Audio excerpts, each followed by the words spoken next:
Mapagpalang araw ulit sa inyo mga kabayan. Ngayong araw ay ihahatid ko ang aking misis sa ospital. Magpapacheck up pala kami ng kanyang mata dahil madalas daw nangangati at yung kanyang mukha ay parang may tumutubong mga tigyawat. Pati na din yung kanyang ilong ay parang nagdadry daw at medyo masakit. Mamaya itong comment ni kabayan about sa tax dito na malaki, sasabihin ko kung magkano yung tax dito mga kabayan. Ito pala yung site namin dito. Bumalik pa ako dito sa aking trabaho matapos kong ihatid yung aking misis sa bahay.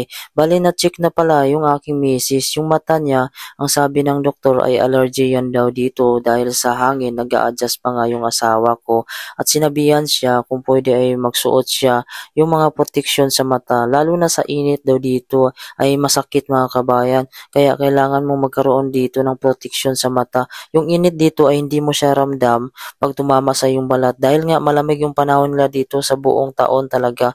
Kaya mahirap dito mga kabayan pag wala kang protection sa mata dahil hindi mo maramdaman yan. Kung sa katagalan mo mga kabayan pag wala kang protection ay doon mo na maramdaman na parang naduduling ka. Minsan nga pag nagdadrive ako dito sa sasakyan ay napapahinto ako lalo na pag malakas yung sikat ng araw at tumama sa aking mukha ay halos hindi ko na makikita yung daanan. Ito pala yung tinatrabahoan namin dito na project mga kabayan. Baliwala na nga snow dito dahil spring na at patunaw na yung mga snow. Pero summer na dito sa susunod na buwan, malamig pa rin siya mga kabayan. Bali binigyan pala ng gamot yung aking asawa sa mata. Parang liquid lang siya na ipatak sa mata para mawala yung kati. Tapos binigyan din siya mga kabayan yung sa mukha niya na may parang tumutubong mga tigyawat ay allergy din daw yun. Dahil dito dry daw yung hangin. Kaya binigyan siya ng cream. At yung sa ilong niya naman mga kabayan ay medyo masakit pag huminga siya dahil nagdadry sa loob. Kaya mahirap dito sa lugar kapag hindi maka-adjust yung katawan mo ay mahihirapan ka dito mga kabayan. Lalo na dito ay isa lang yung hospital at hindi talaga ganun ka-high-tech gaya sa atin sa Pilipinas at sa ibang lugar. Dahil ang lugar na ito ay napaka-isolated at medyo bago pa lang sila dito nag-upgrade ng mga gamit lalo na dito sa mga building. Pero kahit ganun pa naman mga kabayan ay maswerte pa rin kami dito dahil nga mayroon pa ring hospital. Hindi nga gaya sa ibang lugar nga wala pang hospital. Dito ay libre yung hospital, wala ka lang babayaran. Kaya malaki yung tax namin dito dahil pag mayroon ka ditong family, lalo na anak mo, ay libre naman sa pag-aaral. Wala kang iisipin dito kahit wala kang pera. Basta nagtatrabaho ka dito, kinakaltasan ka dito ng tax. Yung tax pala namin dito ay umaabot siya ng 42%.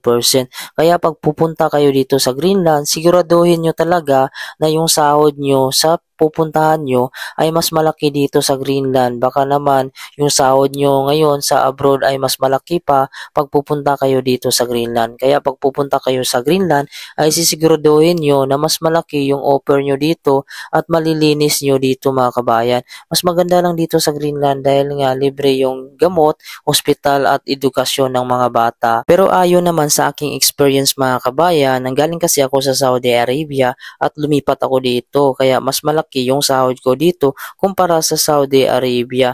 Kahit malamig naman itong lugar ay kayang-kaya naman kapag makapag-adjust ka. Ang mahirap lang dito pag hindi makapag-adjust yung iyong katawan ay medyo hindi maganda dito yung sasapitin mo dahil nga sa lamig ng panahon. Ang sabi pa nga dito ng isa nating kabayan na si Catriona Ronan, kapalit po niyan ay depresyon, pangulila sa pamilya sa Pinas at ang weather dyan ay bipolar. Tapos kapag winter is 3 hours lang ang liwanag.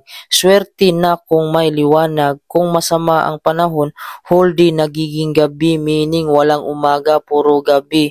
Tapos kapag summer, puro araw, 'di ba? Nakakabaliw. Tapos tumatawa siya.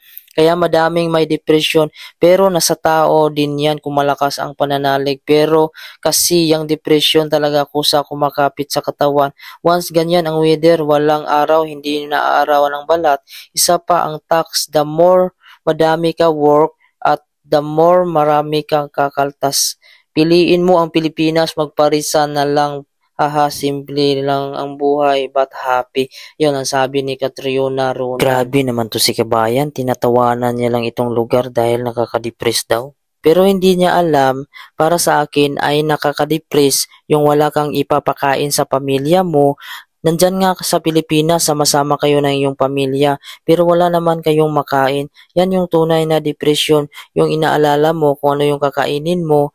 Pasalamat ka kabayan dahil kasama mo ang iyong pamilya, nakakain kayo ng 3 beses, tapos pag nagkasakit yung pamilya mo ay meron kang perang maibibigay doon sa ospital. Samantalang kaming mahihirap, lalo na pagka nagkasakit yung pamilya namin ay wala kaming ipon, kawawa kami dahil nga hindi naman kami entertainin dyan sa ospital kapag wala kang pera. Ayaw din namin na maranasan ng aming mga anak yung mga bagay, yung mga gusto namin nung maliit pa kami na hindi namin naranasan. Kaya kami nag-a-abroad dito ay para sa aming pamilya. Oo, may depresyon talaga dito. Kahit saan lugar naman ay merong depresyon. Ang importante lang naman ay matuto kang manalangin. Magpasalamat ka sa Diyos at malakas yung pananampalataya mo dahil kahit anong pa namang problema ang darating sa buhay mo, kung mayroon kang Panginoon sa iyong puso ay talagang malalagpasan mo. Aanin mo naman kung nasa Pilipinas ka tapos wala ka namang Panginoon sa puso mo ay depresyon at miserable din ang abutin mo sa iyong buhay. Okay mga kabayan, hanggang dito na lang yung aking video. Kung nakatulong ang video ko sa iyo, pwede mo namang isubscribe ang aking YouTube channel. Pindutin mo na din yung bell notification para updated kayo kung may bago akong mga video. Maraming salamat at ingat po kayo palagi and God bless you all po.